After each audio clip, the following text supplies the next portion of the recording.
This is First Up with Kane Cornes. I'm Sarah, Olle and Kane. The Blues, after starting the season at 0-4, they've won 3 in a row. This their most commanding win of them all at an enthralling MCG, a huge scalp in Geelong. Nothing better than a big game at the MCG between two powerhouse clubs, and these are some of the moments late. They kicked 4 goals to 2 in the last quarter, 3 in a row in the last quarter. These are some of those big moments. Wiedering was enormous. That contest there with Dangerfield, eventually he got them, but Danger was going to have his moment as well. Look at this, just crashes through, sets up Bailey Smith for the goal. That was the 3rd they kicked in a row, and the crowd erupts. And you think, well, are Carlton vulnerable? Can they hang on? But they did. And Big Harry kicked 3, he had 19 touches and 8 score involvements. Close was going to make it interesting late, but what a performance. They defended so well, Sarah. They kicked 10 goals off turnovers, 60 points from Geelong turnovers, and they had a really good day at the G, and they've got themselves into the season after a disastrous start. And that's the sealer there from George Hewitt, who continues to go from strength to strength, Kane, this season. But you mentioned Harry Mackay. I just love seeing him stand up on the big stage, particularly given what he's endured so far this season, out through personal reasons, and then even the concussion. I thought late as well, some big marks up the line, and he was clutch. Yeah, I mean, he was just confident in the air, wasn't he? That's the thing that I felt today, like just running and presenting at the ball. And we know when he plays his best, he's so commanding in the air. They put him in the ruck for a little bit, which was good to get him in the game. But it's this sort of stuff, like the contested marking, still maybe a touch rusty early, but built into the game really nicely. And when he plays well, no one gets the crowd behind a team more than him. And I think everyone is barracking for him. So huge amount of the footy, nearly 20 touches, 8 score involvements, so nearly half of his possessions turned into scores. He kicked 3 himself and stood up in the big moments. So let's hope from here on out for the rest of the year he is uninterrupted. What did you make of the Blues' makeshift backline? I really love Jack Silvani down there. Nick Haynes, I thought, who we've been harsh on, Kane, but I think he had his best performance today as a Blue. What did you think? No doubt, Sarah, and I think you're right. We have been harsh, and credit to Michael Voss for probably sticking with it. So Silvani's been one of the stories of the year. I mean, I saw him destroy Norton a few weeks ago. He's taken on some good opponents. Like, that's Cameron. He had Dangerfield for a large portion of today's game, so you'd think the athleticism, the mismatch there, but he continues to hold up. He's using the ball well. And Haynes took 8 intercept marks. Now, the record's 10. A lot of players have taken 10 intercept marks. No one's taken 11. He was at 7 just after half-time. He thought, is he going to do it? So, I mean, that was the story of the game. I thought McGovern was good as well. Wiedering is always good, but had some big moments. So this back line that Michael Voss has cobbled together, I thought really stood up and took it to, a forward line from Geelong that was star-studded. You mentioned Geelong. I thought in that final term, here they come. Chris Scott's side is going to get over the line. It wasn't to be. Any concerns if you are of the blue and white persuasion? Well, the only thing is, and they don't care about it, but they don't have a ruckman. And Stanley does his job, and credit to him for still getting out there and giving it his best. But Geelong, I think arrogantly, but they would say we just don't really rate the rucks. I think that's a concern for them, and it has been for a while. They refuse to address it. They've got Conway sitting there, and they're hoping he can be the next one. De Koning they tried, Blixarves they tried, but they need him in other areas. So really it's left to Stanley again. And when you come up against the other De Koning, you're in all sorts of trouble, I think. Now, I thought Stanley fought on and did his bit, but that's the one area of weakness that I see when they come up against a big ruckman. And at times I thought De Koning was huge today. Again, he's having a big season. One of the big stories to emerge from today's action is around last year's grand finalists in the Sydney Swans. For a half a footy, Kane, they looked excellent against the Gold Coast Suns. But then either side of half-time, Damien Hardwick's side, they piled on 12 unanswered goals for the first time in club history. It was a domination. In the end, they win by 38 points. We were on the text and saying how good Sydney were looking in the first. Isaac Heaney was on fire. Chad Warner, fresh ink on his contract. He was bursting away and kicking goals. You thought, wow, they've turned the corner here. But I didn't see that third quarter coming. Those numbers that we put up on the screen, as bad as you're going to see. I thought some of the turnovers in the middle of the ground, which we're going to see here. Roberts, what is that? Unpressured? That's Lloyd. Just no pressure at all. He's kicked it to a 2-on-1, 15 metres. You can't defend that. So good teams are going to absolutely punish you. Chad Warner hat kick. I mean, that's going to come back with interest. We know that. So remarkable that they have a 26-point lead, I think it was, at the 20-minute mark of the second quarter. And then all of a sudden, at the 13-minute mark of the fourth, that's in the high 40s, 12 unanswered goals. So it speaks to two things. It speaks to a lack of leadership from Sydney and Dean Cox's probably inability to halt momentum, but it also speaks to how powerful a unit this Gold Coast side is and how they can just click into gear off pressure, and they've got the talent there to make you pay with 12 unanswered against a team that played in the grand final last year. Let's hear from the coach, Dean Cox, post-match. Yeah, I think the concern probably all year has been inconsistency. I think the week before, the second half against Port Adelaide, exactly the same, just flipped this week. So, the ability to be able to put your foot down as hard as you possibly can when you've got a tendency, but then stop it. At the minute, that's something that, we've got to be really hard on each other and with the players about to make sure that doesn't happen as often. So firstly, his voice sounds rather hoarse there, Dean Cox. It must have been a frustrating watch from the box, Kane. But I put it to you, do the Swans have a soft underbelly? I know there are some big names out, Mills, Goulden, Papley, Amati, McDonald, even Fox, Cunningham and Adams. But when the tide isn't going the Swans' way and their big stars aren't getting their hands on their footy, is that underbelly exposed? Because it was today against the Suns. Probably fair, I think. I mean, not many good teams concede 12 goals in a row. I mean, when you get to 4, you're thinking, gee whiz, what are we going to do? We're going to get a number up at stoppage. We're going to put one back. What are the leaders going to do? Are they going to slow it down? There's instruction, and you're thinking, how are we just going to halt this for a moment? That's at 4. That got to 12. So you would have to say, yes.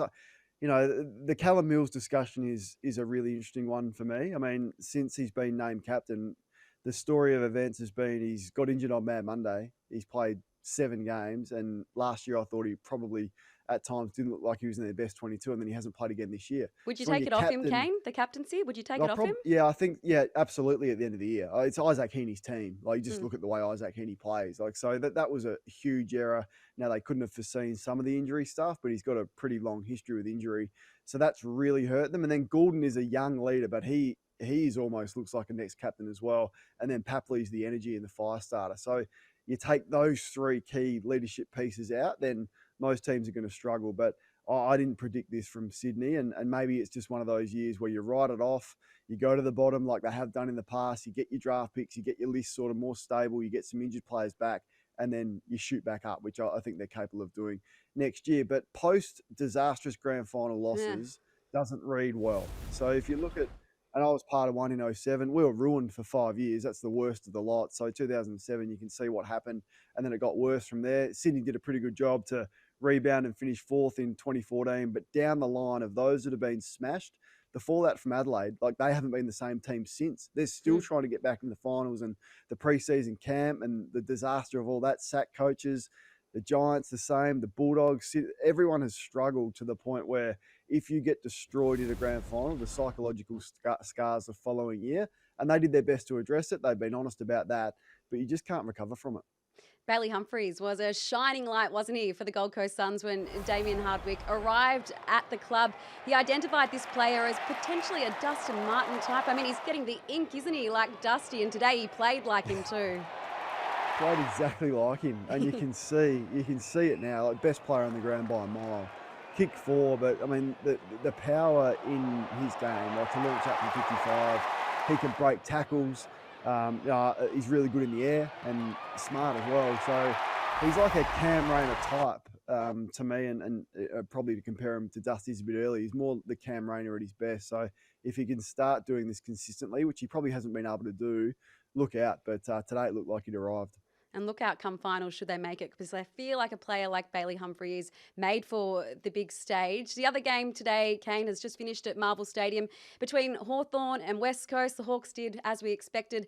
They got the win, their 5th for the season. But curiously, it was the first time Oscar Allen was set to play the Hawks since his meeting with Sam Mitchell became very public. He played down back, not having much influence. I mean, do you think this game was weighing heavily on the Eagles co-captain? Yeah, it may have. And look, he's just struggling, isn't he? I think struggling with the fallout from that, playing him back. I don't know what they're trying to do there, because just no influence, like missing tackles there. He's clearly lacking a physical presence. That's a really good mark. We know that he can do that, but that was his only intercept mark. And Chol got a hold of him a couple of times, but I don't know what the end goal is. Maybe they've just given up on him at the footy club. I think it's probably coming to a head, and best for both parties that he departs at the end of the year, because you don't want your captain, your best key marking, your most highest goal kicker in the last 3 to 4 years playing across half-back, getting goals kicked against him. Time now for Volcano.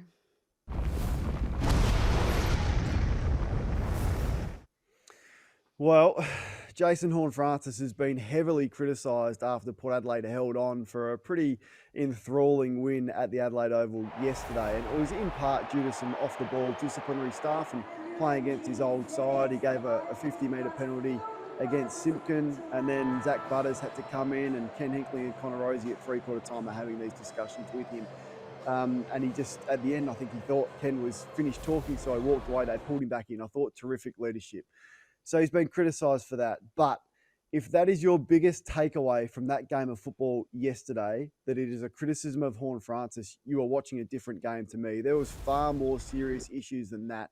And I've got a list. These are the talking points that should have come out of that game before Horne-Francis. North, after getting smacked the previous week, had 4 goals from 50-metre penalties and 2 from free kicks. The umpiring was deplorable. Harry Sheasel is now a big story in terms of his lack of impact and the stat padding game that he is playing. 30 touches every week, but rarely impacts the scoreboard. Just one from one score involvement yesterday. Took 4 kick-ins to just fatten up the numbers. So they've got to work out a way where he can impact the game. Cam Zurhaar didn't touch the footy for a half. Came into it a little bit in the third quarter, ended up with 2 goals for the game, but did not touch the ball. Port Adelaide, after the week that North had 28 more disposals in the first quarter, yet out-tackled them by 12 and kicked 7 in the first term. Nick Larkey was a story. Such a reliable set shot. Wasn't able to handle the moment. And Zach Butters wins the Peter Babco medal as best on ground with a career-high 13 tackles. Yet the story somehow, again, seems to be around Jason Horne-Francis. This guy is unbelievable. He's played in 37 wins since leaving North Melbourne. In that time, North Melbourne have played in 7. He's a winner. And this is what he did do yesterday. And I reckon from those 37 wins, probably 10 of them, if he didn't play, Port Adelaide don't win. This is what I love about him. Yep, he's not perfect. There's a few warts. There's the odd undisciplined 50. There's the odd undisciplined free kick against. But give me this attitude, this toughness, this courage any day of the week over the stat padding of Sheasel, or the trying to get the easy one McKercher, the brush off tackle there, or Zurhaar not touching the footy for a half. So no North fans are pretty salty about this, that he left, but he was unbelievable once again yesterday, and I can't believe the storyline out of this game was criticism over Horne-Francis. Look, Kane, I don't disagree with you when it comes to players like Harry Sheasel. I think he's certainly a watch, and Nick Larkey has proved he's human with the yips as well. But you've got your Port Adelaide goggles on, I think. If this was any other player at three-quarter time turning their back on the senior coach, you'd be having an absolute field day. No, I wouldn't, because of the performance. Like, if you are performing and if you are the one that is driving this club forward with your actions and your 27 and your 1 goal and your scoreboard impact and your toughness around the ball, he clearly thought Ken had finished talking, so he's gone to walk away. Not ideal, but they pulled him back in and he listened straight up and then responded. Not for the first time. That's happened before where Ken has dragged him in. They know how to handle him. So give me that any day of the week. As long as you are impacting and helping your team win like he does, he's a winner. And I reckon for his young career, probably 10 times, he has single-handedly drove this club over the line, and he did it again yesterday. I was surprised in the nation's capital last night to see the Dogs get up over the Giants. That certainly wasn't my tip. And this was a win that was set up in the third term, the premiership quarter, with the Dogs kicking 5 goals to the Giants, none. And you've noticed a bit of a pattern when it comes to Adam Kingsley's team, Kane. And it's something they've got to address if they're to be there at the pointy end of this season. Well, they concede too many inside 50s against, Sarah. So let's firstly take a look at the AFL inside 50s against average for the teams that have won the premiership and where you sit in the competition. So Brisbane second in the comp, Collingwood third, Geelong third. So essentially you've got to be top 6 for not conceding entries against you to be the premiers. Now let's look at what the Giants are doing. And once again, they just concede too many. Now their backline is elite, but you can't be having this. Like under Adam Kingsley there, we're going 15th and 16th for conceding entries against them. It is too many, and eventually your defence gets tired, you make mistakes, and you are overwhelmed by the amount of opportunities that the forwards have, to the point where James Harms bobs up and kicks 4, like a career high. So they need to stem the flow. They need to stop the bleeding, Adam Kingsley and the Giants, and they've got to really rise up the rankings in restricting the opposition in the amount of entries they are granted when you play against the Giants. Just in, this news around North forward Paul Curtis, who's been in scintillating form early this season. He's received a 3-week ban for the MRO for his dangerous tackle on Josh Sinn. It's been graded as careless, severe and high. I'm not sure about you, Kane. I thought this one was a line ball, but did Curtis breach his duty of care here? Are you happy with how this has played out? I'm okay with him getting suspended. I'm not okay with the 3 weeks. And I understand penalty. the system. Yeah, it is. I understand that it was either 0 or 3, but that doesn't mean it's right. Like, that doesn't mean that the system is right, that it's either 0 or 3. Why can't we just look at that and go, you and I probably think that's 1. I reckon if it's 1, it's probably fair. Like, this is the All-Australian small forward right now, Paul Curtis. Like, he's on fire. Like, so to miss 3 weeks of the season is a huge penalty when it's probably a 1-week indiscretion. And if you've played footy, you've grabbed someone in that position and the momentum takes you forward, and before you know it, there's nothing you can do about it. And I get what the AFL are trying to do, but 3 weeks is far too severe for me. Time now for the temperature test. Thanks to Sports Bet, Kane. This is where you give us a feel for how everyone in the competition is going. And the Dogs, you've got them running hot, jumping right up there. Big movement. The Dogs and Bevo shoot to running hot. Their midfield was on fire. That was a huge win, one that they needed, but that was emphatic. One of the best performances of the year. Brisbane and Collingwood speak for themselves. Pretty even though. Like, good to see that the Blues jump up. They've been frozen for a while. I'm not sure about the Giants now. Question mark. Sydney are probably 1 week away from dropping down altogether, and the Saints, which I thought would happen, remain frozen with the likes of the lesser lights in the competition. But we've got a good competition. I thought Fremantle's performance against Adelaide on Friday night was really strong. Their midfield was dominant. Gee, they look like a powerhouse side when they play like that. So it sets it up for a very intriguing rest of the season. Looking forward to it. And Kane, looking forward to seeing you next week on First Up with Kane Cornes.